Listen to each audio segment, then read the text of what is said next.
আপনি যখন ইন্টেলিজেন্স শব্দটা শোনেন, তখন প্রথমে মাথায় কি আসে? সম্ভবত আইনস্টাইন, অথবা সেই মানুষটা যে খুব দ্রুত কঠিন সমস্যার সমাধান করতে পারে, যে পরীক্ষায় সবসময় ভালো করে, যার আইকিউ অনেক বেশি। আমরা সাধারণত তাকেই ইন্টেলিজেন্ট বা বুদ্ধিমান বলি। আমরা মনে করি ইন্টেলিজেন্স মানে হলো আপনি কত দ্রুত শিখতে পারেন, কত ভালো মনে রাখতে পারেন, কত ভালো বিশ্লেষণ করতে পারেন, এই সব কিছু। আর এই ধারণাটা চ্যালেঞ্জ করেছেন ড্যানিয়েল গোলম্যান তার সোশ্যাল ইন্টেলিজেন্স বইতে। তিনি আমাদের ভাবতে বাধ্য করেছেন, যদি ইন্টেলিজেন্স শুধু সমস্যার সমাধান করতে পারার দক্ষতা না হয়, যদি মানুষের সঙ্গে কেমন আচরণ করি, কাকে কতটা বুঝতে পারি, কারণ না বলা কথা কতটা অনুভব করতে পারি, এগুলো ইন্টেলিজেন্স হয়। কারণ বাস্তব জীবনে, পরিবারে, বাসে, স্কুলে, কলেজে, ইউনিভার্সিটিতে, অফিসে, সব জায়গায় যতটা আমাদের টেকনিক্যাল সমস্যার সমাধান করতে হয়, ঠিক ততটাই মানুষের সাথে কাজ করতে হয়, সম্পর্ক তৈরি করতে হয়, মানুষকে বুঝতে হয়। কারণ মানুষ আসলে কথা দিয়ে যতটা বলে, তার চেয়ে অনেক বেশি বলে না বলেই। এবং এগুলো আমাদের জন্য আইকিউ এর থেকে কোনো অংশে কম নয়। মানুষের কথা, আচরণ, যুক্তি কিংবা তার পেছনের কারণ, যে কোনো সামাজিক পরিস্থিতি, এই সব কিছু বোঝার যে ক্ষমতা, একেই গোলম্যান বলছেন সোশ্যাল ইন্টেলিজেন্স।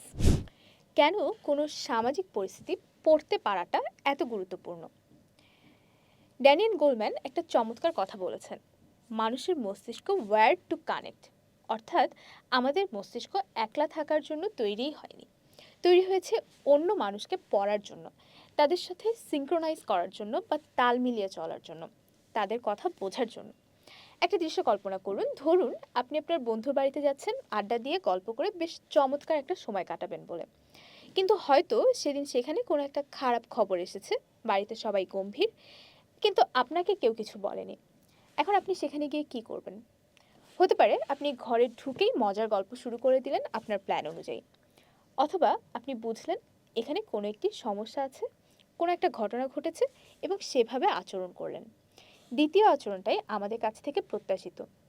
এই যে কোনো একটা পরিস্থিতি কিংবা অন্য মানুষের অনুভূতি বুঝতে পারার ক্ষমতা, এটাই হলো সোশ্যাল ইন্টেলিজেন্সের মূল ভিত্তি। আপনি যখন কারোর সামনে বসেন, তখন অবচেতনে আপনার মস্তিষ্ক 1 সেকেন্ডে শত শত সিগন্যাল প্রসেস করে। তার চোখের পলক, কণ্ঠস্বর, বাচনভঙ্গি, বসার ভঙ্গি, এই সব কিছুই। এবং বেশিরভাগ সময়ই আমরা এটা করি অবচেতনে। এবং আপনি যত ভালো এই ব্যাপারগুলো বুঝবেন, আপনি দেখবেন আপনার জন্য মানুষের সাথে ইন্টারাক্ট করা সহজ হয়ে গেছে, আপনার গ্রহণযোগ্যতা বাড়ছে। আপনি নিশ্চয়ই প্রথম ব্যক্তির মতো হতে চাইবেন না। গোলম্যান তার বইতে বলেছেন, মানুষ যোগাযোগের প্রায় 90% করে নন ভার্বাল, অর্থাৎ কথার বাইরে। এই 90 ভাগ আসে 3টি চ্যানেলে। প্রথমত, মুখের অভিব্যক্তি বা ফেসিয়াল কিউজ। মানুষের চেহারায় 43টি পেশি আছে। এদের সাহায্যে তৈরি হয় হাজার হাজার অভিব্যক্তি, যার বেশিরভাগই মাইক্রো এক্সপ্রেশন। 1 সেকেন্ডের 1/4 ভাগ সময় এটি স্থায়ী হয়। যেমন একজন মানুষ হয়তো মুখে বলতে পারেন তিনি খুশি, কিন্তু আপনি চোখ দেখলে বুঝতে পারবেন যে তিনি হয়তো সত্যিকারে খুশি না। দ্বিতীয়ত, কণ্ঠের সুর বা ভোকাল কিউজ। যেমন কেউ ঠিক আছে বললেও তার স্বর শুনে অনেক সময় বোঝা যায় সে হয়তো উদ্বিগ্ন। তৃতীয়ত, শরীরের ভঙ্গি বা বডি ল্যাঙ্গুয়েজ। গোলম্যান বলছেন শরীর প্রায় কখনোই মিথ্যা বলে না, কারণ শরীরের বেশিরভাগ ভঙ্গি অবচেতনে নিয়ন্ত্রিত হয়। খুব সাধারণ একটি উদাহরণ হলো, আমরা যখন কোনো জায়গা থেকে তাড়াতাড়ি চলে যেতে চাই কিন্তু বলতে চাই না, তখন অবচেতন মনেই বারবার ঘড়ি দেখতে থাকি।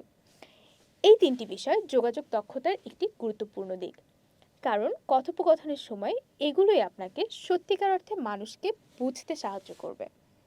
মজার ব্যাপার হলো, আমরা কিন্তু কম বেশি এগুলো অবজার্ভ করি, পর্যবেক্ষণ করি, তবে প্রয়োজন হলো সচেতনভাবে এগুলো খেয়াল করতে শেখা।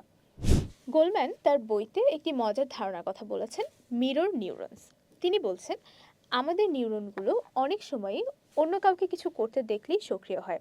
এজন্য কেউ হাই তুললে অন্যরাও হাই তোলে, কিংবা কাউকে কাঁদতে দেখলে আমাদেরও মন খারাপ হয়। আমাদের নিউরনগুলো একটা নিউরাল ব্রিজ হিসেবে কাজ করে। এখন এই ধারণাটা কেন গুরুত্বপূর্ণ?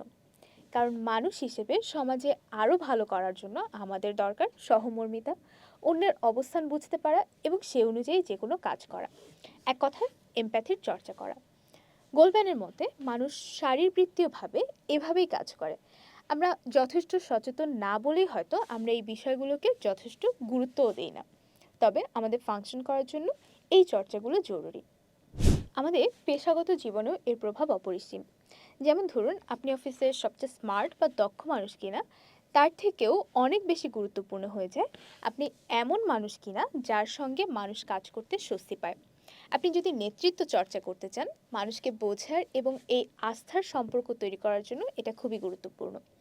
এখন প্রশ্ন হলো, এই বই পড়ে আমরা কি করব? আমার মনে হয় প্রথম কাজ হলো সচেতনভাবে মানুষকে বোঝার চর্চা করা, অবজার্ভ করার চর্চা করা। ইংরেজিতে যাকে বলা হয় রিড বিটুইন দ্য লাইন্স, অর্থাৎ যা বলা হয়নি তা বোঝার চেষ্টা করা। যে কোনো কথা উত্তর দেওয়ার জন্য না, মনোযোগ দিয়ে শোনা, অর্থাৎ অ্যাক্টিভ লিসেনিংয়ের চর্চা করা। সোশ্যাল অ্যাওয়ারনেস বাড়ানো, এতে সমস্যার সমাধান, কনফ্লিক্ট রেজলিউশন এবং সিদ্ধান্ত নেওয়া আপনার জন্য অনেক সহজ হয়ে যাবে। একই সাথে সেলফ অ্যাওয়ারনেসও জরুরি। বিভিন্ন পরিস্থিতিতে আপনি কেমন আচরণ করছেন এবং কেন করছেন নিজেই বুঝতে চেষ্টা করুন, কারণ সেলফ অ্যাওয়ারনেস ছাড়া সোশ্যাল অ্যাওয়ারনেস অসম্পূর্ণ থাকে। গোলম্যান তার বইতে বিভিন্নভাবে একটা মূল মেসেজই বারবার দেওয়ার চেষ্টা করেছেন। সোশ্যাল ইন্টেলিজেন্স হলো নিজেকে অন্যের অবস্থানে নিয়ে গিয়ে যে কোনো পরিস্থিতি বুঝতে পারার ক্ষমতা। আর এই বুঝতে পারার ক্ষমতা, সেই সাথে এমপ্যাথির মতো চর্চা আমাদেরকে পারিবারিক, সামাজিক, এমনকি পেশাগত জীবনেও সাফল্য অর্জনের জন্য কোনো টেকনিক্যাল স্কিলের থেকে কম গুরুত্বপূর্ণ নয়। বরং হয়তো বাস্তব জীবনে প্রতিনিয়ত আমাদের সোশ্যাল ইন্টেলিজেন্সই বেশি কাজে লাগাতে হয়। এই বইতে প্রতিটি বিষয়ে আরও বিস্তারিত আলোচনা করা হয়েছে, আপনি চাইলে পড়ে দেখতে পারেন। প্রফেশনাল ডেভেলপমেন্ট বিষয়ে বিস্তারিত আরও জানতে চাইলে ঘুরে আসুন বিওএল সিক্সের প্ল্যাটফর্ম থেকে এবং চোখ রাখুন আমাদের এই ইউটিউব চ্যানেলে।